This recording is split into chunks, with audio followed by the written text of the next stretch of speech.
bahwa keseharian Anda ini sudah Islami. Saat Anda tidak bisa melakukan apa saja. Saya sering ada jenazah, biasanya kalau tetangga meninggal saya sering disuruh ngelepas. Saya bilang orang ini baik. Karena sering ngelamun di rumah, sering nganggur di rumah. Ditanya sama anaknya, kenapa Gus nganggur baik? Ya kalau dia nganggur artinya juga enggak berbuat sesuatu yang maksiat kan? Ya kan, orang nganggur di rumahnya ya tidak bunuh orang, tidak maling, tidak korupsi, ya namanya nganggur di rumah. Lah cuma istri cara pandang nganggur gak menghasilkan uang itu. Tapi juga gak menghasilkan kriminal kan. Jadi sebenarnya Islam itu makanya kalau sampai ngaji usul fikih itu ada kitab usul fikih namanya Lubul Usul, itu terkenal sekali di pesantren itu. Itu kalau ngapresiasi keseharian itu luar biasa.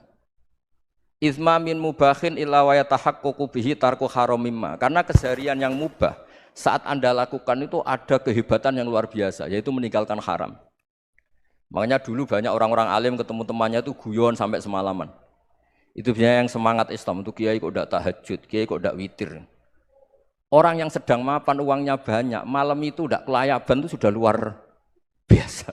Melawan nafsu supaya tidak maksiat itu sudah luar biasa. Supaya lupa guyon sama temannya semalaman sampai subuh. Gejolok-gejolokan ngenang zaman miskin, zaman kuliah enggak jelas, zaman apa. Melihatnya jangan tarkut tahajud. Seperti ini meninggalkan tahajud, tapi meninggalnya ini talkul muharramat. Jadi kayak apa hebatnya? Sehingga Imam Ghazali punya riwayat yang agak unik. Hatta takuna ibadatu akhiri hadil ummah iku an-naum. Sehingga suatu saat ibadah terbaik umat ini itu tidur. Gitu. Itu kan riwayat kontroversi. Ketika Imam Ghazali ditanya, kenapa iya? Kenapa kamu mulai keluar dari rumah itu sudah banyak maksiat? Melihat perempuan yang enggak mahram, melihat fenomena. Tapi kalau kamu tidur itu enggak melihat apa-apa. Tapi juga kamu jangan menganggap tidur itu ibadah betul. Saatnya melakukan fardhu ain malah masih tidur. Tapi itu sudut pandang yang menjadikan kita Islam itu gampang. Jadi saat Anda tidak bisa aktivitas apa-apa, misalnya ada beberapa orang yang lumpuh. Lumpuh itu memang nggak bisa Jumatan, nggak bisa ibadah, tapi dia juga nggak bisa maksiat. Tidur itu memang Anda saat itu tidak bisa tahajud, tidak bisa witir, tapi saat itu ada zina, ada maling, tidak gosipkan orang, tidak bully orang, tidak menanamkan kebencian, tidak hasud. Sehingga tidur menurut Allah Ta'ala wa min ayatihi manamukum billaili apa? Wan-nahar. Karena di tidur itu selain ada unsur istirahat, jaga kestamina, juga ada unsur meninggalkan beberapa keburukan. Nah saya mohon ibadah yang keseharian ini kita jaga. Supaya kita semua baca ayat itu fasih. Fasih itu tertanam di hati. Allah itu siapa? Alladzi at'amahum min ju'i wa amanahum min khauf. Dan Allah kalau cerita di Quran itu anna sababnal ma'a sabba tsumma syaqqaqnal ardha wa syaqqa fa ambatna fiha habba wa inaba wa qadba wa zaituna wa nakhla wa hada'iqa hulba. Kamu tahu saya ini siapa kata Allah? Saya ini adalah Tuhan yang menurunkan air, kemudian ada tanaman banyak. Habba wa inaba wa qadba, ada zaitun, ada tin, kalau orang Jawa mungkin ada tela, ada padi, ada mangga, ada pisang. Sudah. Wa inaba wa zaituna wa nakhla wa hada'iqa hulba. Ada perkebunan yang lebat. Tujuannya apa? Mata Allahkum, silahkan kamu pakai, kamu nikmati. Tapi karena kadang kita ini punya ide-ide besar. Tadi untuk syukur saja nunggu punya istri riman, rumah baik, tetangga baik, komunitas baik, semuanya baik baru syukur. Lama-lama nanti ada di surga, syukurnya nunggu surga paling kelas A. Itu sudah ada yang menghuni Rasulullah, kamu nggak boleh di situ. Masa untuk syukur saja? Repotnya Masya Allah.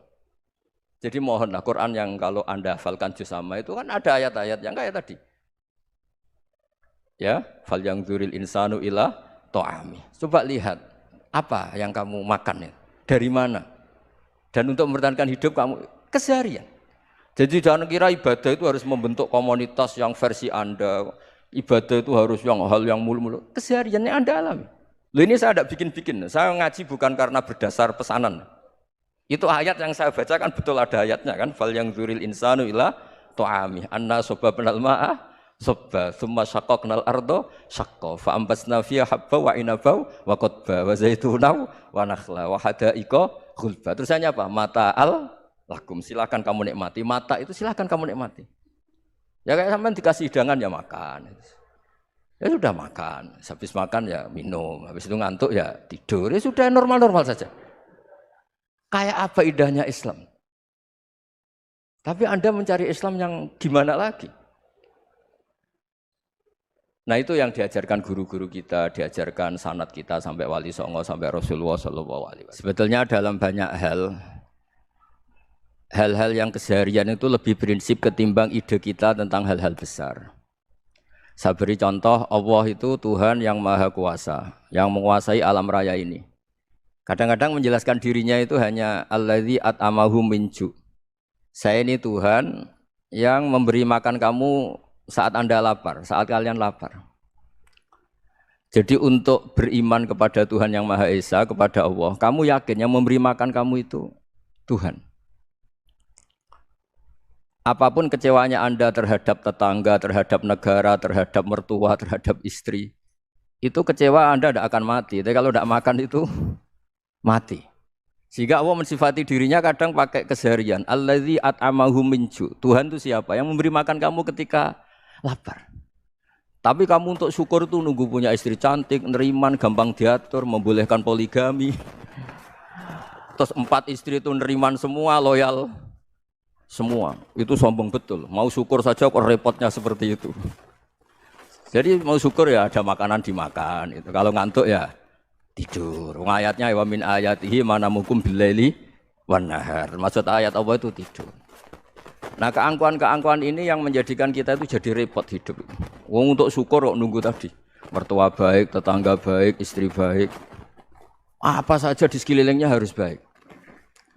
Nah, keinginan berlebihan ini menjadikan kita lupa ada hal-hal yang paling kita butuhkan, yaitu oksigen. Kita boleh nempat di buminya Allah. Alladzi ja'ala lakumul ardo firasya. Bumi kamu tempati enak. Coba kalau gempa. Apa artinya istri 4 cantik semua kalau pas digoyang apa? Gempa. Apa artinya kamu jabat? Entah apa saja jabatannya. Kalau bumi likuifaksi, habis kamu. Kiai meskipun dai kondang umatnya jutaan, kalau likuifaksi di panggung hancur. Tapi nikmat-nikmat yang disebut Allah seperti ini kita kaji keseharian. Alladzi ja'ala lakumul ardo mahda. Allah itu yang menjadikan bumi dalulan yang mudah diinjak. Famshu fi mana biya silahkan pakai jalan-jalan. Jadi saya termasuk benar-benar kiai Jawa. Kalau kerennya kiai Nusantara atau kiai Indonesia lah. Diajari bapak saya Kiai Haji Nur Salim, diajari Mbah Maimun. Itu Islam itu keseharian. Karena ketika Anda memilih hal-hal yang serius, itu tujuan utamanya nyari ridhonya Allah. Dan ridhonya Allah bisa kamu dapatkan sesuatu yang pasti benar. Misalnya dalam sebuah hadis Sahih Muslim disebutkan, Innallaha la yardha 'anil 'abdi idza akalal akla fayahmadahu 'alaiha aw yashraba syarba fayahmadahu 'alaiha. Itu redaksinya inna itu sesungguhnya. La yardha juga pakai lam taukid, juga maknanya sesungguhnya. Sungguh-sungguh Allah sangat ridho ketika seorang hamba itu makan ketika sesuap nasi dia muji Allah, ketika minum seteguk nasi dia muji Allah. Itu kalau orang diridhoni Allah itu wali betul. Itu untuk jadi wali itu gampang, kamu makan ridho, kamu nginjak buminya Allah ridho seneng, kamu hidup keseharian aman seneng. Nah ini supaya sampean kita semua ngaji betapa panduan Rasulullah untuk menggapai ridho Allah itu banyak yang keseharian sekali. Saking kesehariannya banyak dalam hadis dan itu sahih. Nabi menyebut hal-hal yang keseharian. Hatta ma tas'alu fi imra'atika, kamu punya uang kemudian istri kamu bisa makan itu ibadah. Bahkan sebagian ibadah itu dicontohkan Nabi yang akhirnya diprotes sahabat. Yaitu wafi buti ahadikum sodakoh, kamu menggauli istri kamu itu ya sodakoh. Sampai sahabat bilang yang benar ya Rasulullah. Ayati ahaduna syahwatahu wa huwa lahu ajrun. Masa urusan biologis, urusan syahwat kemudian dia dapat pahala. Nabi menjawab, alai salawadu'aha fi haramin akana alaihi wisrun. Bagaimana kalau dia meletakkan ke yang tidak benar itu kan dosa. Nah, hal-hal seperti ini yang saya ingin teman-teman semua lah, semua. Saya juga agak ingin ngaji demi Anda juga enggak ingin. Itu dosa sekali ngaji kok pesanan kelompok tertentu itu enggak boleh. Islam itu untuk semua. Jadi ya cuma karena di depan saya jenengan ya seakan-akan jenengan korbannya. Itu ada ilmunya dalam usul fikih itu. Jadi orang itu harus ngaji usul fikih. Nama yang disebut, mungkin Mas Sufyan masih ingat zaman ngaji usul fikih. Nama yang disebut itu tidak jaminan sebagai prioritas perintah. Jadi misalnya gini, kebetulan yang di depan Nabi itu Abu Dzar. Nabi ya bilang, ya Abu Dzarin ini uhibbuka misalnya, atau ya Mu'ad ini uhibbuka, atau ya Abu Hurairah ini uhibbuka misalnya. Banyaklah riwayat yang Nabi nyebut ya Abu Dzarin, ya Mu'ad, ya Abu Hurairah. Kemudian misalnya Nabi meneruskan khitab, ini uhibbuka, saya mencintai kamu, fakul dubur sholatin, atau sebagian riwayat disebut fala tada'anna dubura kulli sholatin, Allahumma inni ala dzikrika wa syukrika wa husni ibadatik. Saya mencintai kamu, siapa saja, Mu'ad bisa, Abu Dzar bisa siapa. Saya mencintai kamu, mohon kalau habis sholat kamu jangan lupa wiridan Allahumma a'inni ala dzikrika wa syukrika wa husni ibadatik. Ya Allah, tolong kami permudah supaya mudah ingat engkau. Anda tidak bisa mentang-mentang, wong nama saya Parmin, nama saya Purnomo, itu yang diperintahkan Mu'ad misalnya. Jadi yang disebut satu, tapi khitab itu untuk siapa saja. Saya teruskan ya. Jadi saya mohon semua kita melakukan kebaikan itu kalau dalam kaidah fikih disebut al yakin la yuzalu bisyak. Banyak kebaikan yang kebenarannya itu 100%. Tidak punya efek samping ke pihak lain, ke kelompok lain, ke komunitas lain. Yaitu tadi misalnya Anda makan dan itu murah sekali, hanya butuh satu piring. Setiap kunyahan kamu muji Allah, setiap minum kamu muji Allah. Itu redaksinya Rasulullah SAW disebut Allah sangat ridho ketika seorang hamba makan, kemudian dia memuji Allah. Atau minum, kemudian dia muji Allah. Logikanya gampang, negara seperti ini yang kamu harapkan bentuknya kayak apa, mertua, ipar, komunitas, tetangga. Itu nyata terjadi itu kan belum pasti. Sementara yang mesti terjadi adalah kamu butuh makan, kalau tidak mati. Butuh minum, kalau tidak mati. Butuh bumi yang nyaman ditempati, kalau tidak kita juga mati. Sebab itu Allah kalau menyebut nikmatnya itu hal-hal yang keseharian. Alladzi at'amahum min ju'. Allah itu siapa? Allah itu yang menciptakan kamu bisa makan. Tidak berlebihan, Allah itu yang menciptakan kondisi sosial itu ideal. Zaman Nabi itu ya ada orang munafik. Orang-orang pilihan Allah itu juga diuji orang sekelilingnya yang macam-macam. Semua diuji sesuai konteks zaman dan waktu. Nah, tapi ada ibadah-ibadah yang selalu disarankan Nabi. Sampai Nabi itu pernah ditanya, Ayul Islam ya khairun ya Rasulullah, Islam terbaik itu gimana? Jawaban Nabi itu unik. It'amu to'am. Islam terbaik itu ya makan-makan, santai-santai. Ketika Allah menyebut beberapa kebaikan, falak tahamal aqobah wa ma adrokan apa? Mal aqobah. Terusannya apa? Fakku raqobah. Terusannya apa? Au it'amun fi yaumin di masghubah. Ya itu acara makan-makan itu juga Islam. Kenapa? Ya bayangkan kalau tidak ada makanan, kita mati kan? Kondisi sosial tidak ideal itu Anda masih gak apa-apa. Tapi kalau Anda tidak makan, Anda tidak minum, kamu punya istri cerewet masih bisa hidup, punya mertua cerewet masih bisa hidup. Tapi kalau tidak makan bisa mati. Berarti penting mana istri sama makan? Penting mana? Makan. Semoga istri Anda dengar, nanti kamu disuruh makan tapi pulang deh. Itu kalau dibahasakan makan masih memahami. Penting mana nasi satu piring dengan istri. Enggak ada nasi mati, enggak ada istri belum mati. Penting mana? Enggak berani jawab kan? Nah, ternyata Anda ada garang kan di depan istri. Jadi saya mohonlah. Mungkin Mas Sufyan Sauri tadi yang bisa bantulah. Teman-teman tuh ngaji yang keseharian saja. Karena kita nyari ridha Allah itu berdasar firman Allah. Dan firman Allah itu menyebut keseharian tuh riang, gampang. Yaitu tadi misalnya wa min ayatihi manamukum billaili wan nahar. Termasuk ayat-ayat Allah itu kamu tidur. Maka dulu itu ada guyonan, ada tokoh Mu'tazilah, kelompok dalam Islam yang berpikir manusia itu bisa menentukan ikhtiarnya sendiri. Karena saya bisa duduk, ingin berdiri, berdiri. Karena kelompok ini enggak terima kalau semua kehendak Allah, nanti bagaimana kalau semua kehendak Allah kok ada hisab, ya ada sanksi. Lucunya itu, dia akhirnya, ini cerita ya, mencintai seorang perempuan, cantik sekali. Dan itu dia menjadi ahli sunnah itu oleh hal-hal yang sepele. Karena istrinya cantik, ya namanya suami istri itu hubungan intim. Terus ditanya, Mas, masih ingin lagi? Masih. Silahkan diulang lagi. Wah ya tidak bisa. Katanya manusia bisa menentukan yang diinginkan. Itu tobat itu. Itu nggak bisa ditobatkan Mas Sufyan Ats-Tsauri. Orang cantik yang mudah nobatkan orang itu orang cantik. Segampang itu. Akhirnya kita tahu, makanya kalau dalam kitab Hikam itu disebut al-aqil mayakul madza yaf'alu wa hubi wal ghafil mayakul madza af'al.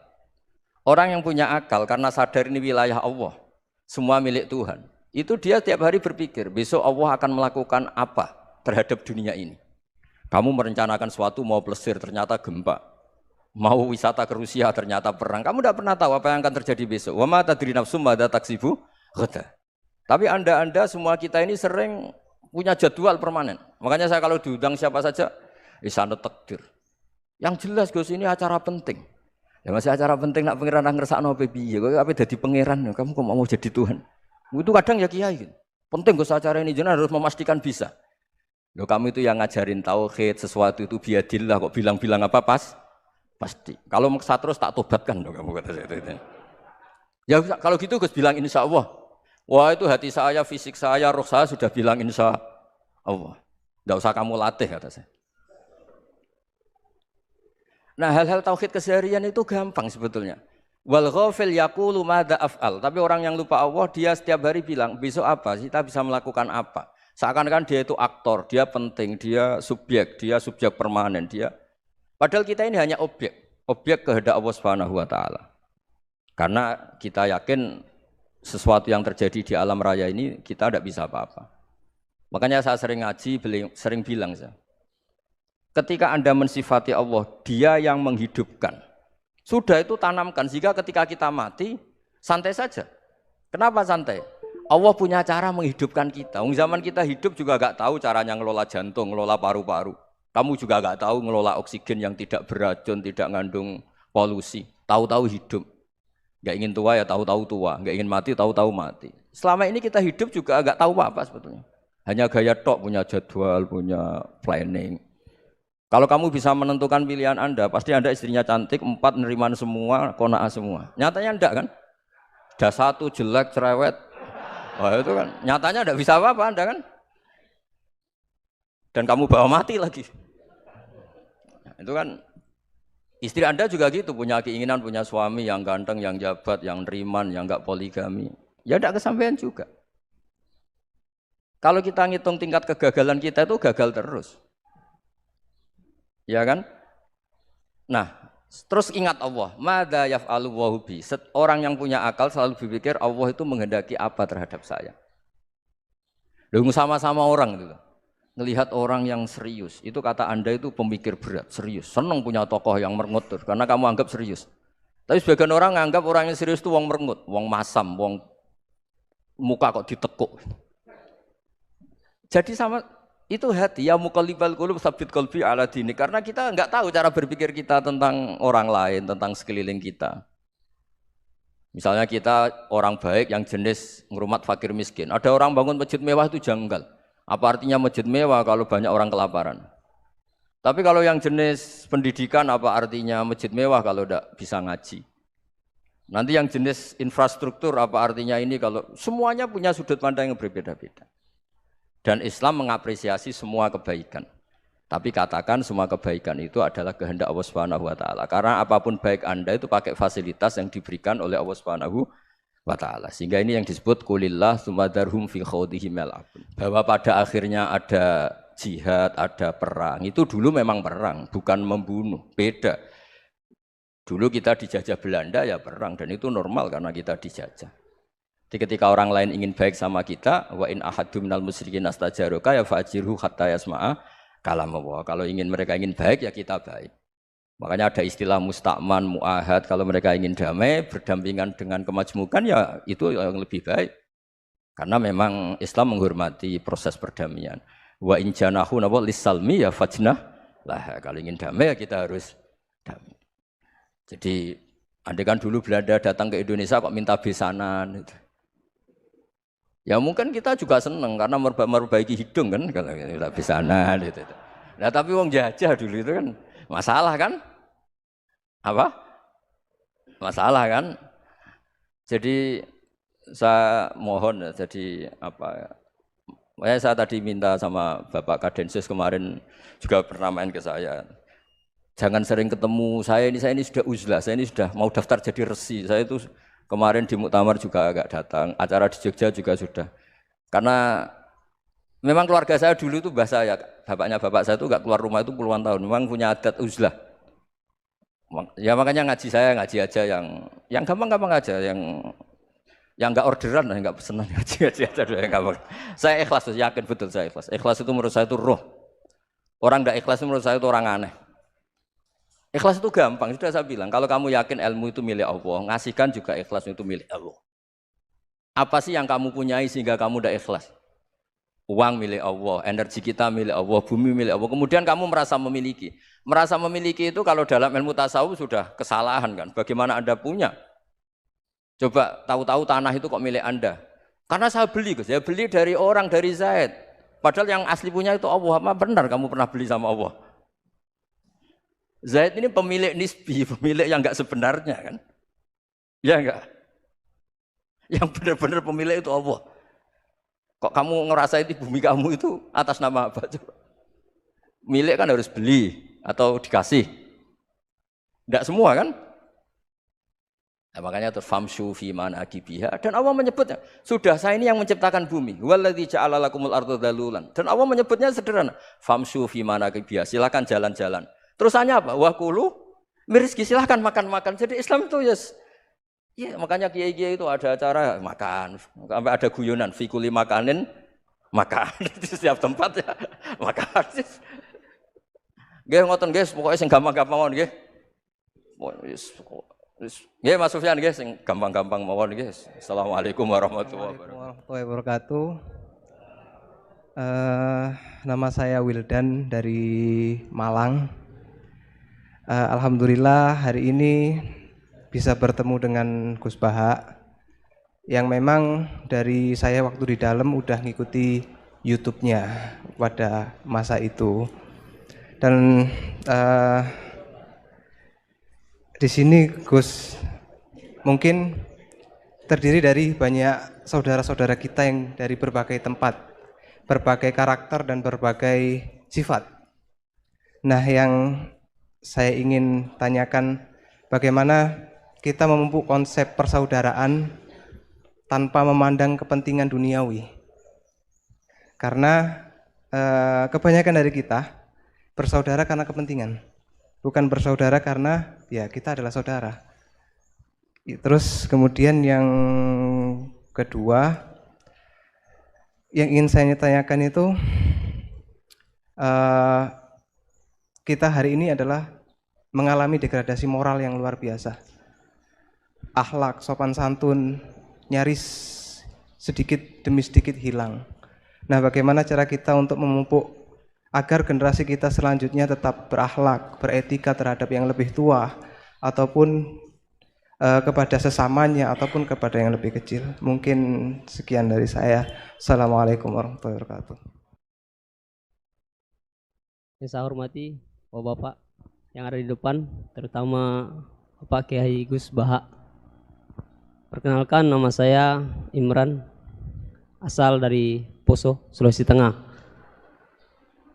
Alhamdulillah pada kesempatan hari ini kita diberikan nikmat oleh Allah untuk bisa bertemu dengan Bapak Kiai yang mungkin secara pribadi dan mewakili mungkin perasaan teman-teman semua di sini. Ada kerinduan, keinginan untuk berjumpa langsung dengan Kiai, dan alhamdulillah terlaksana dengan berkat artinya dari Allah Subhanahu wa taala melalui bapak-bapak kita dari Densus bisa memfasilitasi. Pak Kiai, yang pertanyaan saya, kita ini kan teman-teman ini bahasanya ex napiter, pernah masuk dalam kesalahan kebencian terhadap negara. Bahkan di antara kita ini ingin membentuk negara sendiri. Ya kan? Apalagi kami yang dari Poso, terutama MIT, Mujahidin Indonesia Timur, itu pengen bentuk komunitas bahkan negara di Poso. Gitu loh. Artinya ada kebencian-kebencian. Nah, bagaimana? Karena kami dulunya punya doktrin negara ini negara yang togut, gitu loh. negara kafir yang wajib untuk kita perangi, kita musuhi, dan orang-orang yang berkembang pokoknya kita basmilah sampai tegak negara ini, negara Islam versi kami saat itu. Nah, mungkin ada pesan atau ujangan nasihat untuk kami ini untuk semakin kuat, ataupun ada kisah-kisah ataupun ayat-ayat yang menjelaskan bagaimana kita itu harus sungguh-sungguh mencintai negara kita yang kita cintai ini. Kemudian yang kedua, Pak Kiai, terkait masalah ihsan. Ini seperti apa?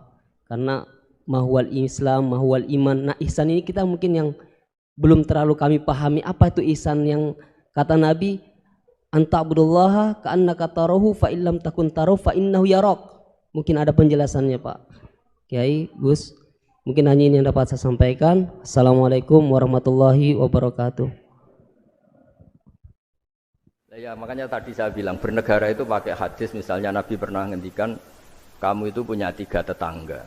Yang satu punya 3 hak, yaitu dia tetangga kamu, dia seagama kamu, dia sesaudara kamu. Jadi ada 3 hubungan, seagama, sesaudara, dan tadi apa? Dia tetangga kamu, dia seagama dengan kamu, dia masih kerabat kamu. Terus ada tetangga yang punya 2 hak, yaitu dia tetanggamu, seagama dengan kamu, tapi tidak sekeluarga dengan kamu. Terus ada tetangga yang punya 1 hak, dia ada keluarga kamu, dia ada seagama dengan kamu, tapi tetap punya hak karena itu tetangga kamu. Dan itu kata Nabi, semuanya berhak kamu baikin, karena ada hakul jar. Makanya dulu doa ada bil kubri itu ceritanya sederhana. Ada seorang perempuan Yahudiyah, sowan Sayyidah Aisyah.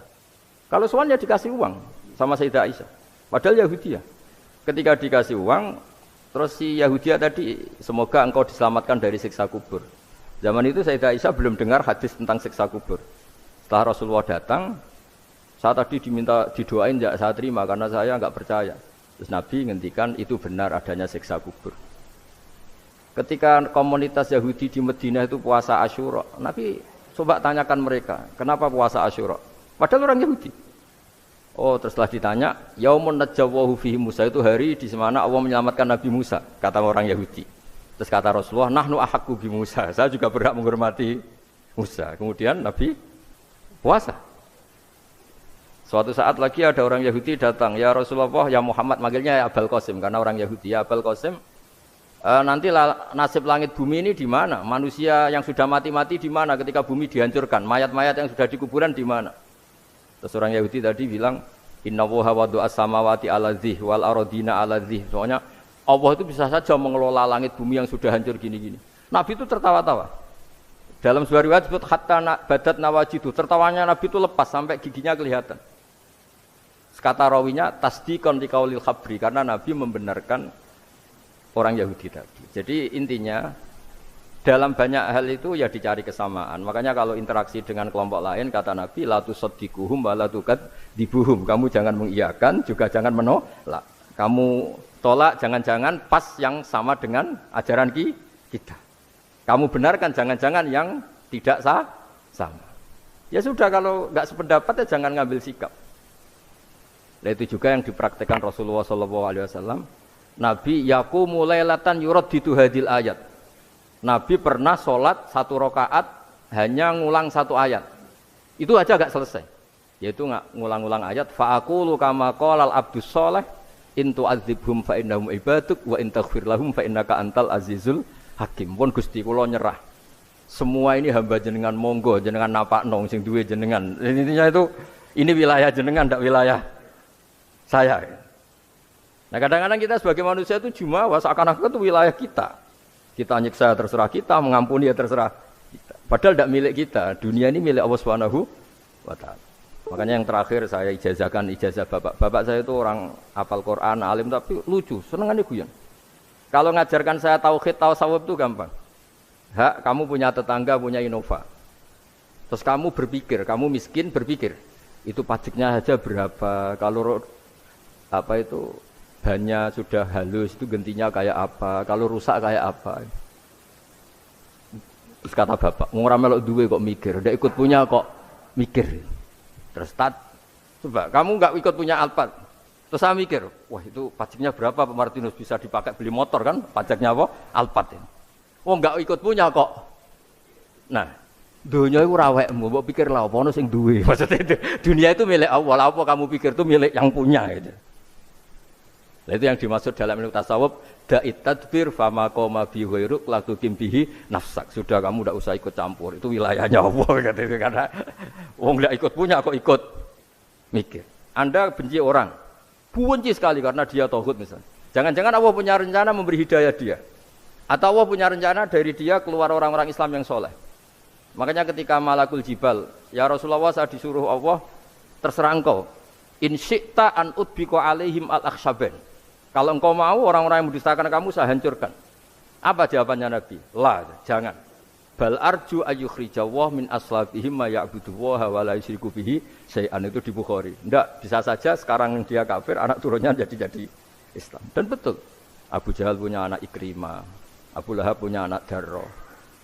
Walid itu musuh besarnya Nabi, punya anak Khalid. Ya sudahlah, kita selalu berharap bahwa ini wilayahnya Allah. Sudah, kita berharap.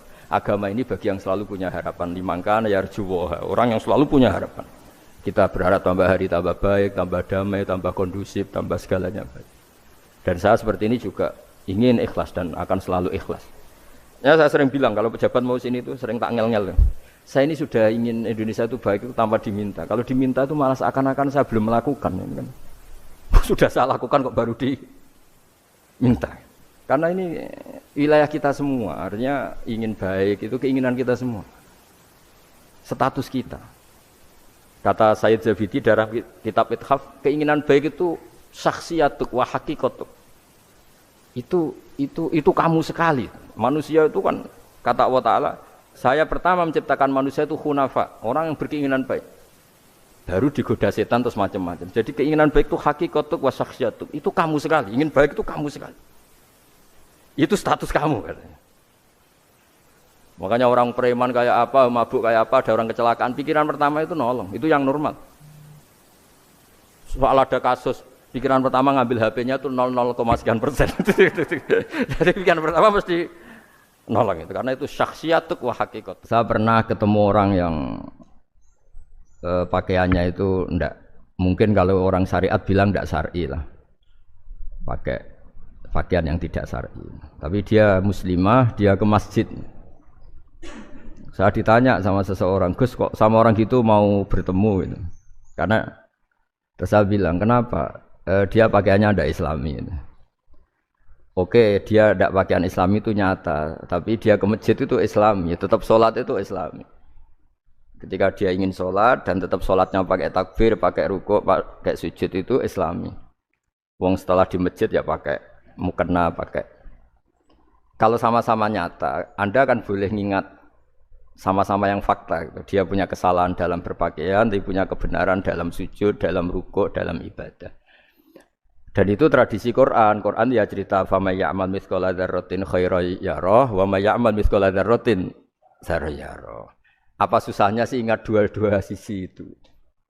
Sama bernegara atau bertetangga, kita bayangkan jangan bernegara dulu, terlalu luas, bertetangga saja ukuran. Karena nanti sama, bernegara sama bertetangga itu hadisnya sama.